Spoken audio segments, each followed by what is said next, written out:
Hello everyone, today in this lecture I am going to discuss one example based on parallel plate capacitor with dielectric slab and combination of capacitors. As I discussed in the previous lecture that if we insert a dielectric slab between the two plates of the capacitor with thickness T which is less than the separation between two plates. As well, we have already discussed that how can we define or how can we detect the combination is in series or in parallel. So in this example we are going to use both the concepts simultaneously. So let us start the example. First we read the question. Part A. Find the ratio of the capacitance of a capacitor filled with two dielectrics of same dimension but of dielectric constant K1 and K2 respectively. मतलब हमें capacitance find out करना है और जहां पे हमने दो dielectric slab को इंसर्ट किया है जिसका डाइलेक्ट्रिक कांस्टेंट होगा K1 एंड K2 और इस दोनों अरेंजमेंट के लिए हमें कैपेसिटेंस का रेशियो भी फाइंड आउट करना है. So find the ratio of the capacitance of a capacitor filled with to dielectrics. मतलब हमारे पास दो डिफरेंट अरेंजमेंट दिए हैं. दोनों अरेंजमेंट के लिए हमें C1 एंड C2 मतलब दोनों के लिए हमें कैपेसिटेंस फाइंड आउट करना है और इस दोनों में जो डाइलेक्ट्रिक स्लैब हमने इंसर्ट किया है उनके डाइलेक्ट्रिक कांस्टेंट है K1 and K2. Part B. A capacitor is filled with two dielectrics of the same dimension but of dielectric constant K1 is equal to 2 and K2 is equal to 3. Find the ratio of the capacities in two possible arrangements. मतलब second part में हमें K1 और K2 की value दी गई है और उसी ratio में हमें K1 और K2 की वैल्यू इंसर्ट पुट करके हमें फाइनल आंसर निकालना है रेशियो ऑफ द कैपेसिटेंस. अब सबसे पहले तो दो अरेंजमेंट कौन सी है हमारी और उस दोनों अरेंजमेंट में सीरीज और पैरेलल हमने कैसे डिटेक्ट करना है. सो फर्स्ट अरेंजमेंट देखेंगे हम लोग. ये एक प्लेट हमें दी है ऊपर और ये एक प्लेट नीचे. दोनों प्लेट के बीच में हमने दो स्लैब इंसर्ट किए हैं K1 and K2 dielectric constant के साथ. अब आपको यहाँ पे ऑब्जर्व करना है कि कौन से अरेंजमेंट में हमने डिस्टेंस को डिवाइड किया और कौन से अरेंजमेंट में हमें एरिया को डिवाइड किया. अगर हम लोग डिस्टेंस की बात करेंगे तो डिस्टेंस कौन सा होता है, दोनों प्लेट के बीच का डिस्टेंस. तो ये डिस्टेंस तो हमारे पास D गिवन है सेपरेशन. अब यहाँ पे हम लोग ऑब्जर्व करेंगे तो दोनों स्लैब के लिए डिस्टेंस तो सेम ही है. मतलब हमने डिस्टेंस को डिवाइड नहीं किया. इस कंडीशन में हमने जो प्लेट का एरिया होगा उस प्लेट के जो एरिया है उसको हमने हाफ कर दिया A/2. मतलब इस वाली फर्स्ट अरेंजमेंट में हमें डिस्टेंस एज इट इज रखा, एरिया को डिवाइड किया. अगर एरिया को डिवाइड करेंगे तो ये कॉम्बिनेशन हो जाएगा पैरेलल कॉम्बिनेशन. सेकेंड अरेंजमेंट में हम लोग देखेंगे ये पूरा डिस्टेंस होगा D. इसी डिस्टेंस को हमने हाफ कर दिया D/2 और एरिया ऑफ द स्लैब जो प्लेट का एरिया होगा वो A. मतलब एरिया कांस्टेंट है और डिस्टेंस को डिवाइड किया. अगर जिस कॉम्बिनेशन में डिस्टेंस को डिवाइड करेंगे तो वो कॉम्बिनेशन हो जाएगा सीरीज कॉम्बिनेशन. तो डायग्राम से क्लियरली आपको पता चलेगा कि कौन सा कॉम्बिनेशन सीरीज में है और कौन सा कॉम्बिनेशन पैरेलल में है. तो आपको ये चीज अच्छे से याद रखनी है. अगर हमें डिस्टेंस डिवाइड होता नहीं दिखेगा कोई भी क्वेश्चन में और हमें ऑब्जर्व किया एरिया डिवाइड हुआ तो उस कॉम्बिनेशन को हम लोग पैरेलल कॉम्बिनेशन मानेंगे. और किसी क्वेश्चन में आपको एरिया डिवाइड नहीं किया गया है और डिस्टेंस को डिवाइड किया गया होगा तो आपको समझना है वो सीरीज कॉम्बिनेशन. तो एकदम इजीली हम लोग सीरीज और पैरेलल कॉम्बिनेशन को डिटेक्ट कर सकते हैं. अब वन बाय वन दोनों कॉम्बिनेशन के लिए हमें कैपेसिटर फाइंड आउट करना है और उसका इक्विवेलेंट कैपेसिटेंस फाइंड आउट करने के बाद दोनों के इक्विवेलेंट कैपेसिटेंस का रेशियो फाइंड आउट करना है. तो सबसे पहले हम लोग पार्ट 1 के लिए मतलब अरेंजमेंट नंबर 1 के लिए पैरेलल कॉम्बिनेशन फाइंड आउट करेंगे. और पैरेलल का फॉर्मूला हमें पता है C1 + C2 डायरेक्टली एडिशन. और सीरीज के लिए हम लोग फाइंड आउट करेंगे C1 C2 upon C1 + C2. तो इस दोनों आंसर के लिए हमें सबसे पहले C1 और C2 इंडिविजुअली फाइंड आउट करना होगा. तो सबसे पहले अरेंजमेंट नंबर 1 स्टार्ट करेंगे. फॉर द फर्स्ट अरेंजमेंट हमने एरिया डिवाइड किया है, तो C1 और C2 को फाइंड आउट करेंगे। तो C1 is equal to K1 epsilon 0 A/2 upon D। अब मैंने ये डायरेक्टली C1 एंड C2 का आंसर लिखा है। अगर आपको कॉन्सेप्ट याद नहीं आ रहा है, अगर आपने प्रीवियस लेक्चर नहीं देखा, तो प्लीज पहले आपको प्रीवियस लेक्चर को कंप्लीट देखना है, उसके बाद ही इस न्यूमेरिकल को आपको सॉल्व करना है। मैं आपको डायरेक्टली C1 का आंसर कैसे लिखना है वो मैं आपको एक्सप्लेन करता हूं। हमारे पास जो बेसिक फॉर्मूला है एप्सिलॉन 0 A/D। यहाँ पे हमें डाइलेक्ट्रिक कांस्टेंट दिया है K1।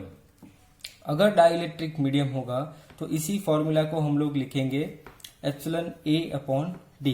जहां पे हमने एरिया डिवाइड किया है तो ये हो जाएगा A/2। अब एप्सिलॉन का रिलेशन हमें पता है, epsilon upon epsilon 0 is equal to K। तो एप्सिलॉन की प्लेस पे हम लोग लिखेंगे एप्सिलॉन 0 K और फर्स्ट कैपेसिटेंस के लिए K1। तो इसका डायरेक्ट आंसर लिखेंगे epsilon 0 K1 A/2 upon D। तो ये C1 का आंसर आ गया। अगर आपको C1 कैलकुलेट करना आ गया तो डायरेक्टली आप लोग C2 भी लिख सकते हैं, एप्सिलॉन 0 K1 के प्लेस पे K2, एरिया तो डिवाइड किया है इक्वली A/2 और डिस्टेंस D तो कांस्टेंट, तो ये डायरेक्टली लिख सकते हैं हम लोग C2। तो इसीलिए मैंने न्यूमेरिकल में डायरेक्टली C1 एंड C2 की वैल्यू लिखी है, K1 epsilon 0 A/2 upon D, C2 is equal to K2 epsilon 0 A/2 upon D। अब ये दोनों कॉम्बिनेशन हमारे पास पैरेलल कॉम्बिनेशन में अवेलेबल है, तो पैरेलल कॉम्बिनेशन का डायरेक्टली फॉर्मूला यूज करेंगे, C is equal to C1 plus C2। C1 के प्लेस पे K1 epsilon 0 A/2 upon D plus C2 के प्लेस पे K2 epsilon 0 A/2 upon D। यहां से कॉमन निकलेगा एप्सिलॉन 0 A/2 अपॉन D, ये पूरा टर्म कॉमन हो जाएगा, तो ब्रैकेट में बचेगा K1 प्लस K2। ये इक्वेशन नंबर 1, मतलब फर्स्ट अरेंजमेंट का फाइनल कैपेसिटेंस। अब सेकेंड अरेंजमेंट की बात करेंगे, तो सेकेंड अरेंजमेंट में हमें डिस्टेंस को डिवाइड किया है D/2 में, तो डायरेक्टली आंसर लिखेंगे C1 का। तो C1 is equal to epsilon 0 A upon D/2 और डाइलेक्ट्रिक कांस्टेंट है K1। तो मैंने वो इसी डायरेक्ट मेथड से ये डायरेक्ट आंसर लिखा है, जहां पे एरिया के प्लेस पे हमने डिस्टेंस को डिवाइड किया है D/2। तो सेम प्रोसेस जो हमने फर्स्ट अरेंजमेंट में की, सेम प्रोसीजर आपको यहाँ पे भी फॉलो करनी है। C2 is equal to K2 dielectric constant epsilon 0, area तो कांस्टेंट है और डिस्टेंस डिवाइड किया D/2 से। अब ये सीरीज कॉम्बिनेशन है, तो सीरीज कॉम्बिनेशन के लिए हमारे पास फॉर्मूला है C dash is equal to C1 C2 upon C1 plus C2। मतलब डायरेक्टली फॉर्मूला यूज किया, 1 upon C dash is equal to 1 upon C1 plus 1 upon C2। LCM लेने के बाद ये फाइनल आंसर होगा C1 C2 upon C1 plus C2। अब हमारे पास C1 और C2 दोनों की वैल्यू अवेलेबल है, तो C1 के प्लेस पे लिखा K1 epsilon 0 A upon D/2 into K2 epsilon 0 A upon D/2 upon C1 plus C2, मतलब K1 epsilon 0 A upon D/2 plus K2 epsilon 0 A upon D/2। अब हमने अरेंजमेंट ऐसे किया कि इस वाले टर्म से एप्सिलॉन 0 A अपॉन D/2 ये एक टर्म को साइड पे रखा, बाकी के टर्म को हमने ब्रैकेट में लिखा। सो ये फर्स्ट टर्म से एप्सिलॉन 0 A अपॉन D/2 ये टर्म को साइड पे लिखा और बाकी के टर्म को ब्रैकेट में epsilon 0 A upon D/2 into K1 into K2। तो ये न्यूमरेटर का पूरा टर्म हो गया। अब डिनोमिनेटर में जो कॉमन वैल्यू निकलेगी तो कॉमन होगा एप्सिलॉन 0 A अपॉन D/2। तो एप्सिलॉन 0 A अपॉन D/2 को हमने कॉमन लिखा, ब्रैकेट में आएगा K1 प्लस K2। तो ये इस टर्म को साइड पे लिखने का एक ही रीजन, यहां से ये कट हो जाएगा। अब ऊपर क्या बचेगा, epsilon 0 A upon D/2 into bracket K1 K2 upon K1 plus K2। इसको प्रॉपर अरेंजमेंट के साथ लिखेंगे तो ये 2 ऊपर जाएगा, तो ये होगा 2 epsilon 0 A upon D K1 K2 upon K1 plus K2। तो ये सेकेंड अरेंजमेंट का इक्विवेलेंट कैपेसिटेंस आ गया। अब हमें फर्स्ट क्वेश्चन में पूछा है उसका रेशियो फाइंड आउट करना। अब C और C डैश का रेशियो फाइंड आउट करेंगे, तो डायरेक्टली C का आंसर हमने ऑलरेडी कैलकुलेट किया है, epsilon 0 A upon 2D K1 plus K2, और C डैश का आंसर यहां से लिखा 2 epsilon 0 A upon D K1 K2 upon K1 plus K2। तो यहां से epsilon 0a upon D, epsilon 0a upon D cut हो गया। ये k1 प्लस k2 डिनोमिनेटर का डिनोमिनेटर ये ऊपर जाएगा ये टर्म, तो k1 प्लस k2 का होल स्क्वायर हो जाएगा। ये 2 और ये 2 मतलब 4 हो जाएगा इंटू k1 k2। तो फाइनल आंसर हो जाएगा c upon C dash is equal to k1 plus k2 whole square upon 4 into k1 k2। ये फाइनल आंसर फर्स्ट टर्म का।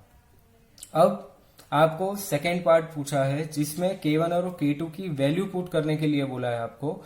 k1 की वैल्यू है 2 और k2 की वैल्यू है 3। अगर न्यूमेरिकल वैल्यू डायरेक्टली इसी फॉर्मूला में पुट करेंगे तो c upon C dash is equal to k1 के प्लेस पे 2 और k2 के प्लेस पे 3, मतलब 2 plus 3 whole square upon 4 into 2 into 3। 2 plus 3 मतलब 5, 5 का स्क्वायर 25 अपॉन 4 इंटू 2 इंटू 3 मतलब 24। तो ये पार्ट बी का फाइनल आंसर 25/24।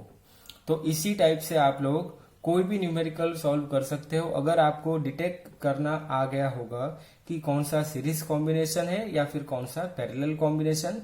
सेकेंड थिंग, आपको कैपेसिटेंस का डायरेक्ट आंसर भी लिखना आना चाहिए जो हमने C1 और C2 के लिए यूज किया। डायरेक्टली C1 कैसे लिखेंगे, तो एप्सिलॉन 0a अपॉन डी हमारा बेसिक फॉर्मूला, उसी में अगर एरिया डिवाइड किया होगा तो a/2 और डिस्टेंस डिवाइड किया होगा तो d/2।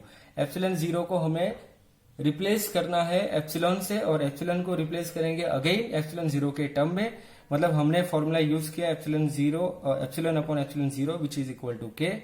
तो directly epsilon is equal to epsilon 0 into k। तो डायरेक्टली कैपेसिटेंस का भी फॉर्मूला लिखना आपको पता होना चाहिए, डायरेक्टली फॉर्मूला कैसे लिखते हैं। तो अगर इसी टर्म को डायरेक्टली लिखना चाहेंगे तो c is equal to epsilon 0a upon D, ये हमारा बेसिक फॉर्मूला, और c is equal to epsilon a upon D ये हमारा डाइलेक्ट्रिक मीडियम में फॉर्मूला। अगर इसी डाइलेक्ट्रिक मीडियम के लिए परमिटिविटी को रिप्लेस करना चाहेंगे तो ये हो जाएगा epsilon 0k a upon D, जो हमने ऑलरेडी प्रूव किया है कि कैपेसिटेंस की वैल्यू डाइलेक्ट्रिक मीडियम में k टाइम्स इंक्रीज हो जाएगी। तो आपको k सिर्फ इंक्लूड करना है, बाकी की वैल्यू एज इट इज लिखनी है epsilon 0a by D.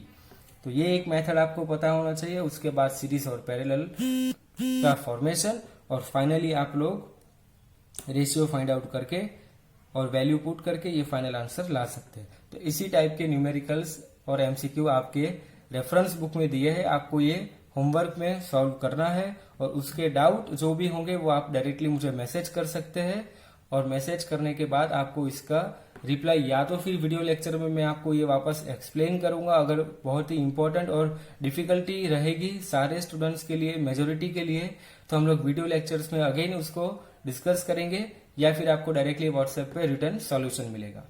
Thank you.